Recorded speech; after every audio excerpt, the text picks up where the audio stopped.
What up, everybody? No good takes. A little bit of an impromptu live here. Shouldn't be too long. Don't have the headset. Don't have the microphone. Good room to record in. If you look around here, it's like I'm in my own little jail cell here. Not that I want to be in one, but this is as good of a place as any to record without any of my setups. It's gonna be a quick one. I know Mike and Bunk and Gabe have been talking your guys' ears off about it. I know that we can't get enough of it, and I'm not trying to make this a Mets heavy podcast over the last week, but a lot has gone on. I have yet to give my 2 cents about it, and it's because I've been thinking a really long time about it. And originally, emotionally, I was hurt, and that's what I was leading with. I said, David Stearns, how could you do this? And still here today, that's my mindset. I know that a lot of the arguments has been, well, when you have the richest owner in baseball, you got to be able to cough up this money in these contracts. And while I am under the belief that Pete Alonso has good, productive years ahead of him, I don't think that you can question the Mets have probably gotten the best years out of Pete Alonso. He's a negative defender, and I know that I'm trying to justify this, and believe me, like, I'm upset. I'm hurt by this, and if I was a Mets fan, I mean, I am, but if I was Steve Cohen, I'm probably asking him to spend that and say, look, he's your franchise's home run leader. He's been a cornerstone of this team since he's been called up. He, at worst, has been a 34 home run hitter. The guy has earned his respect. He's earned a contract. And look around the league. Boston didn't offer more than 3 years. Chicago, I forget what their offer was, but Baltimore ended up being the clear favorite. So that kind of tells you where Pete's market was at. But I do have a lot of at least thoughts on this. So I think that there's no better thought than to say, I feel as though David Stearns could be dodging some accountability here. And let me be clear by what I mean by that. I really think that you look to 2025 last season, what was the Mets' biggest flaw? It was the rotations. David Stearns clearly did not build a rotation to last for a 162 game season, and it bit the Mets, and it bit them hard. And I'm not here to say that was the end all be all of why the season went wrong. There were still plenty of other reasons. At the end of the day, I know we look at Juan Soto's numbers and whatnot and say he had an incredible season, but let's be honest, his season felt pretty hollow. I think you could say that about a lot of Mets players. Francisco Lindor, even at times of Pete Alonso, even though he carried the Mets for the opening month, he had some pretty good numbers through the back half of the month, about back half of the year. But the Mets felt like a very hollow team. They lacked a big hit like they had in 2024 time and time again. And at the end of the day, when you blow a division lead like you had, when you were, 21 games over 500 and you barely squeeze out a 500 record, that's a problem. You know, if I told you at the end of the year the Mets were in a game 162 to make the playoffs with 83 wins, you would say something drastically wrong happened. And it did happen. This team fell apart. And now we know the reports of, well, the clubhouse was in animosity most of the season. Lindor and Soto had a chilly relationship, even though I don't think we need to buy into that as much as the Lindor and McNeil thing. Chilly relationships happen. You know, I don't remember hearing any stories about Soto and anyone else being best of buds, but it was clearly something of note. So I'm not going to throw it off to the side, but I will take it with a grain of salt. But now seeing how Stearns is so reluctant to give out these long-term deals, it's pretty clear to me that Juan Soto was a direct product of Steve Cohen saying, this is our guy. I don't care what you say. No, I'm as far from okay as you can be. No, not at all. As saying that this is our guy, but it hurts. It's a very, very tricky situation to cope with as a fan. From just analyzing it from an outsider perspective, some of this does make sense. David Stearns preaches his run prevention. That's why he got rid of Brandon Nimmo. You have an old Marcus Semien. The bat's not there anymore, but he's still a plus defender. I was defending that deal, by the way. I said, you know what? You get out of a pretty rough Brandon Nimmo contract, someone who's putting up good numbers still, but is not the greatest defender, has a weaker arm, has a history of injuries. I really think that being tied to Brandon Nimmo for those 5 years could hurt more than it helps you. And also, that's freed up money.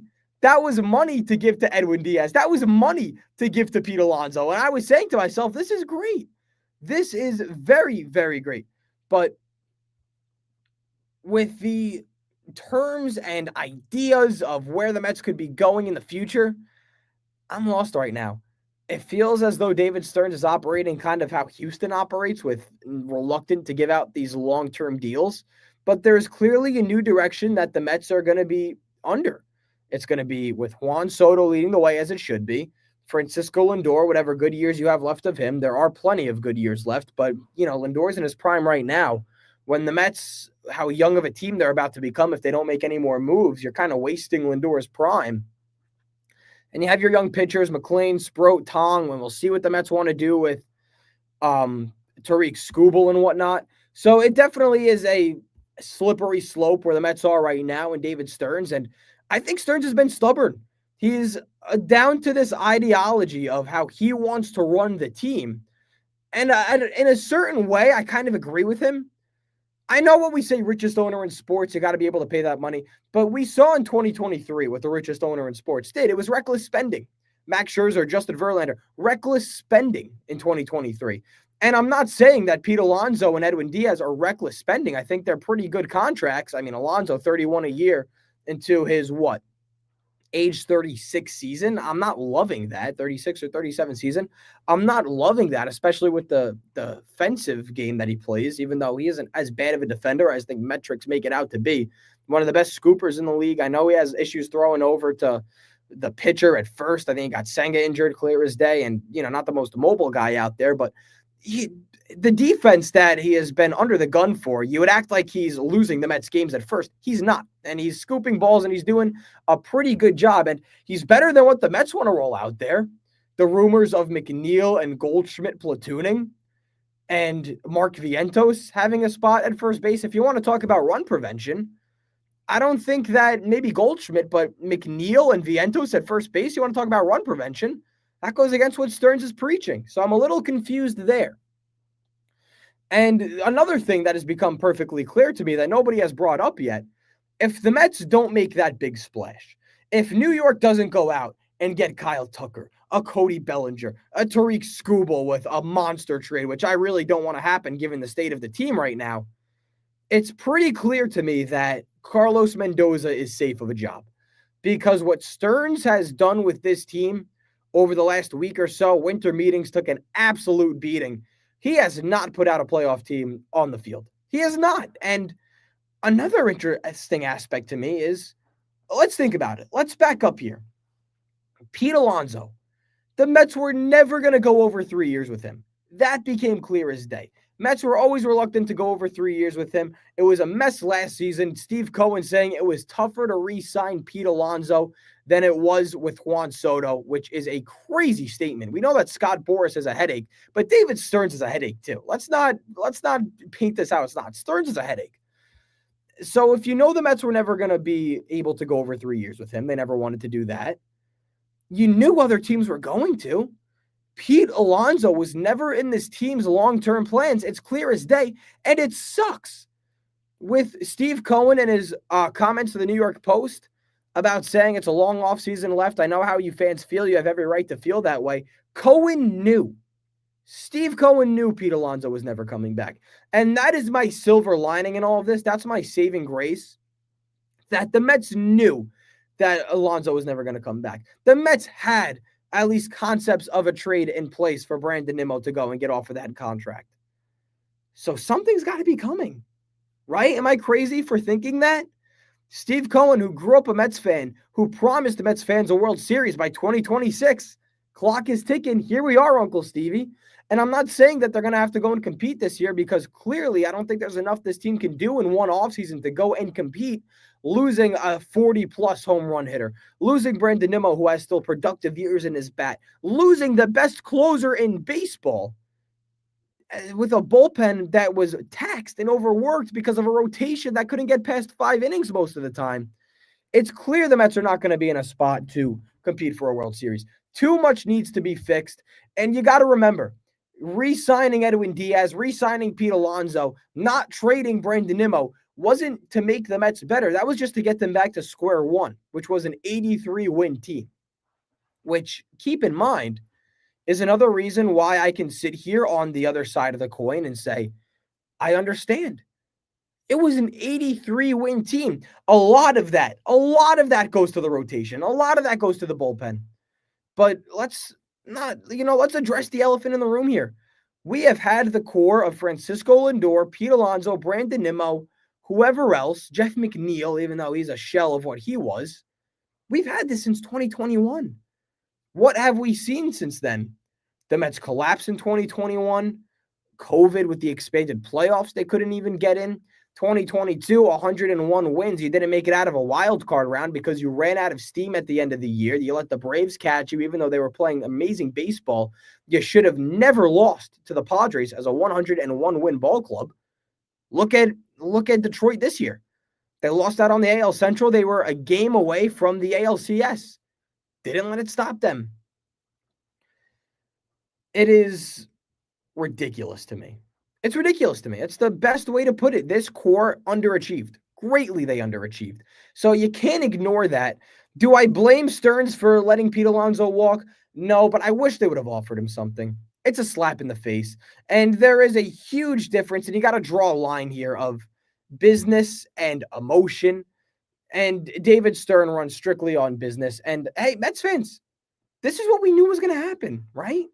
You saw what Billy Epler did in 2023. It was reckless spending. Again, the Verlander contract, the Scherzer contract, that's reckless spending by the New York Mets, by Steve Cohen, trying to buy himself a baseball team and learning quickly it doesn't work like that. And with David Stearns, remember the rotation wasn't addressed in 2024, and we hated it. And there was an outrage. There was an outcry. They were 2 games away from the World Series. Granted, they got off to one of the worst starts of the season, 0-5, and in the grand scheme of things, it didn't matter. They were one of the hottest teams from June on to the postseason. But it was still an 89-win ball club. And I'm not trying to sit here and act ungrateful for what we got as fans that season. 2024 was great. Don't get me wrong. It was an 89-win ball club. I mean, when I tell you the core of Brandon Nimmo, Francisco Lindor, who finished second in MVP voting that year, Pete Alonso, who, again, granted, didn't have a great 2024, but had heroics in that postseason and then had a great 25, as we know, I'm expecting more than 89 wins. I'm expecting the 90 to 95 win threshold, and I know it's a game off, and you could sit here and say, well, Giuseppe, now you're reaching. Maybe I am. But the core and the talent that this Mets team had was never going to win a World Series. Let's call it as it is. Pete Alonso, Brandon Nimmo, Juan Soto, Francisco Lindor, I don't think that core is ever going to win a World Series.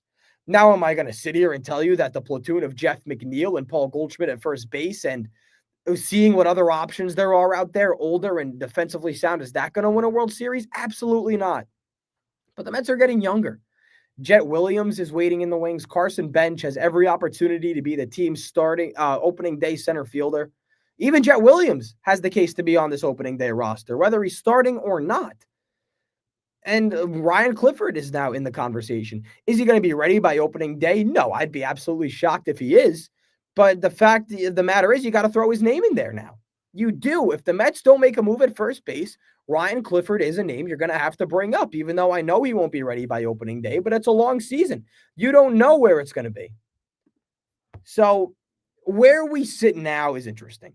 Where do the Mets go from here? I'm going to be totally honest. I don't think they go very far. The reports that the Mets have not been in on Kyle Tucker and Cody Bellinger, I believe it. Maybe Bellinger is a more realistic option. You'll get him for a shorter-term deal, but we know what Kyle Tucker is asking for. That's why he hasn't been signed yet. The dude's market is tanked. Maybe you get Kyle Tucker. I know Mike and Bunk brought it up. I'm going to steal their idea right from them. Maybe you get them on a Bregman-type deal. Bring him in. He can opt out and see how he does. If not, you just have him for 3 or 4 years. But, Tucker is, 28 years old now? He's entering his prime. He's looking for a big contract. He's an outstanding ball player. Don't get me wrong, but it's clear as day that Stearns does not want to be tied to anybody long-term. If I could be a fly on the wall when Stearns was brought in, Steve Cohen said, look, we got to get Soto. We're in on Soto, and he's a free agent. He is going to be a player that we must bring in to show that we are going to compete. And again, credit to Steve Cohen. I know he's losing the fan base here, but give the guy credit. He came in, he put his money where his mouth is. He spent his money on some contracts that were pretty hard to defend. Scherzer, Verlander. I mean, at the time, Scherzer had good years, and you thought you could get something out of him. But the money, they paid these guys greatly. And I know you flipped them at the deadline, and you got prospects back. And I mean, one of them now is with San Francisco, but whatever it may be. But he's putting the money where the mouth is, man. He would have paid Pete Alonso. Look at it like this: if Billy Epler was still here, Pete Alonso would be a lifelong Met. I have no question about that. Put it like this: if Billy Epler were here, Edwin Diaz would have 5 years waiting for him. And timeout. I'm not sitting here saying I want Billy Epler. That was a mess. That was a you-know-what show. I'm not sitting here praising Billy Epler at all. But my point is that if Stearns was willing to pay these guys long-term and pay the big bucks, Steve Cohen would have no problem doing it. Steve Cohen spent. So I don't want to hear the complaints that Steve Cohen is getting outbid for these guys. They're not offering these guys contracts, okay? And when it comes to the Edwin Diaz situation and him not bringing the Dodgers offer back to New York to match or go higher, be mad at Edwin Diaz all you want, but you're wrong. You should be mad at the Mets, at this cutthroat, ice-cold approach, saying it's business. Because let's be honest, losing Jeremy Hefner, I understand wanting to clean house. He wasn't a problem. Anton Richardson wasn't a problem. He almost had Juan Soto a 40-40 season. Think about that. Juan Soto, a bad defender, not the fastest guy out there, not known for his base running, almost had a 40-40 season. And you're telling me Anton Richardson had nothing to do with that. Really? And you couldn't bring him back? These matter. These guys matter to these players. So that's one thing. You make Edwin Diaz upset not bringing him back. Two, with Devin Williams, and I want you to stay with me here, with Devin Williams being signed by the New York Mets and the Mets not informing Edwin that they were going to go in on that, the Mets have no obligation to Edwin Diaz. They don't owe Diaz to say, hey, we're thinking about bringing in Devin Williams. Don't worry, though. Your job is still safe if you want to get signed. I know that upset Edwin Diaz, but he does not have the right to say, I'm upset by that. That's business. People are going to get brought in. They're going to be let go. Business is business. But this is where you do side with Edwin Diaz. That there were plenty of rumors and speculations that the Mets were not willing to go over 4 or 5 years with Edwin Diaz. They didn't want to do that. They didn't want to pay him another $100 million contract. Can you blame them? I think you could. I would do it. He's awesome. Love Edwin Diaz. If the bidding got that high for him, I would be ready to do that. He's the best closer in baseball. And the fact the Dodgers got him for what they got him at is ridiculous. And look, be mad at the Dodgers all you want. You didn't want to come back to the Mets. All right? You did not want to come back to the Mets, and that's on the Mets. When you realize the kind of contract situation that Edwin Diaz was heading into, knowing that David Stearns has become notorious for not wanting to give these guys long contracts, notorious for not wanting to pay the big bucks to guys who you can argue deserve it, Edwin Diaz saw that signing, and he probably said to himself, well, they're done with me. They're not going to offer me anything. If this goes to 4 or 5 years, they're just going to throw me to the curb and say, hey, good luck. We're going to trust the pitching lab, and I've heard too much of, by the way, and trust that we can turn Devin Williams into what he was, the airbender, the great Devin Williams. And that is where I side with Edwin Diaz. That is where you had to inform him because he didn't know he was going to come back to the Mets. And the fact that he didn't bring that contract offer from the Dodgers back to the Mets to see if they would offer it, he's been with the Mets for 5 years. He has a home in New York. For him to not even go back to the Mets and offer to see if they can match it or do better, that says a lot about the Mets and where they are. That says a lot about what the players think about the Mets. And to think of where they were a year ago, and all of these players loving Steve Cohen, loving David Stearns, loving this idea that the Mets have built, it's amazing how much a year can change. It really is. And we've said that 2 years in a row now for total different reasons. 2023, total disaster. It's amazing how much a year can change. The Mets were 2 games away from the World Series. It's crazy to think that after watching 2025 and watching this offseason so far. A year later, the Mets sign Juan Soto to the biggest contract in professional sports history. They miss out on the playoffs. You just lost someone who was supposed to be a lifelong Met, 2 guys who were supposed to be lifelong Mets, and Nimmo and Pete Alonso. You lost the best closer in baseball for a contract that you could have matched, that you could have beaten out. But Edwin Diaz was so displeased with how the Mets have treated him this offseason, he didn't even want to. And I know another reason of it was Alexis Diaz, his brother, and praising what the Dodgers have done in that organization when he pitched for them. But still, for somebody to spend 5 years in New York, to have a terrible 2019, learn how to pitch in New York, become a premier closer. He would have been the best closer in Mets history. Not even a question if he stayed for the next even 3 years, I think. For him to not even come back with that offer, that says more about the Mets than Edwin Diaz. So be mad at Edwin Diaz all you want, but you should really be mad at the Mets for putting him in that situation to feel that he didn't even want to come back. That is on the Mets more than anybody else. So I still have a few more points, then I'll get out of here. We brought up Mendoza's job being safe. We brought up Stearns kind of dodging accountability about the wrong things he did to build this team. We brought up Cohen, DeSoto signing being much more of a Cohen want than a Stearns want. Yeah, again, a lot of other things here. We look back on the Mets core. We love them. Fan service. They didn't get it done most of the time. They underperformed more often than not. And also another thing here.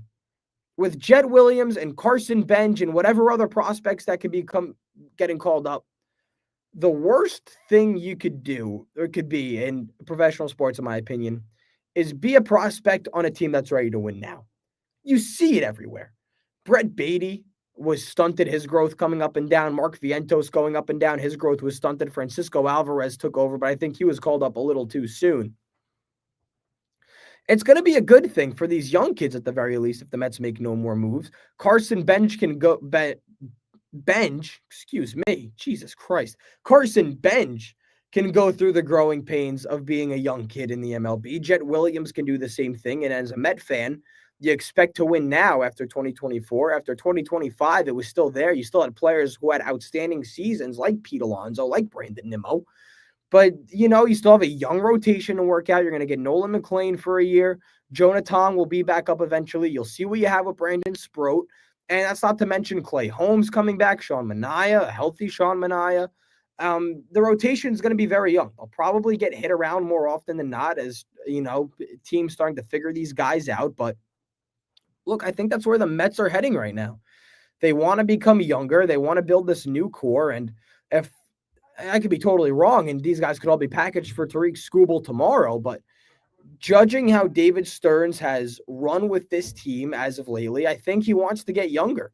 Now, when it comes to what in the future, when it's time to offer Carson Bench a deal, Jet Williams a deal, you know, Nolan McLean a deal, if these guys are still with the Mets at the time, then I truly wonder what's going to happen. If they're going to be dished out and they're going to get younger again. It feels like as long as David Stearns is around, the window is always going to be short for the Mets to compete. That's my honest opinion on it. All right, a few more points, then we'll get out of here. It becomes pretty clear the Mets have shifted from building around Lindor to building around Soto. And not a doubt in my mind. The fact that Juan Soto is 27 years old, assume that somebody's prime is from 28 to 31, 32 in baseball. That's a long prime. He's already a generational hitter. I think the Mets are going to try and compete now around that aspect and not this aspect, even though they can still totally compete now with what they had. Let's see what else here. I think it's everything. I think I nailed it on the head with everything I wanted to get out of here. It's a quick little live stream. I just wanted to get my thoughts out there. Look, it's upsetting. As a fan, emotionally, it's upsetting. A business standpoint, you got to see where it goes. There's a Ted Lasso quote, be curious, not judgmental. And I think that's what we need to do right now as Mets fans. Be curious, not judgmental. There's a long offseason left. There was always a plan in mind because if Steve Cohen really wanted to, we know he could step in and say we're signing Pete Alonso. He's got say over everything. But he must have been clearly convinced that the Mets can go in a better direction with a new young nucleus under a Stearns-led vision. We're going to have to see, though. It's a long offseason. I think the Mets are going to become younger. They're going to become much worse if nothing changes. But we're going to have to wait and see. So I'll do it. A quick little live stream here. Thank you for everybody tuning in. We got a good number of viewers, I think, this time around. Let's see. Do we have a top comment to get out of here? 677. That's a good one. You suck, dude. We could probably leave it at that. That's fine. By the way, I don't mind. Oh, by the way, I call the Panthers being potentially good this season, and somebody called me a brain-dead idiot. So who's the brain-dead idiot? Not me. All right, let's get out of here. Thank you, everybody, for tuning in. That'll do it. No good takes. Just wanted to get off and rant about the Mets and whatnot. Still a long offseason, though. You know, keep your head up. We're going to see what happens with this team. At the very least, they'll be younger. The expectations will be lower, and that gives me a little something to look forward to. I don't know. But that'll do it. Thank you, everybody, for tuning in. I will see you guys all very, very soon.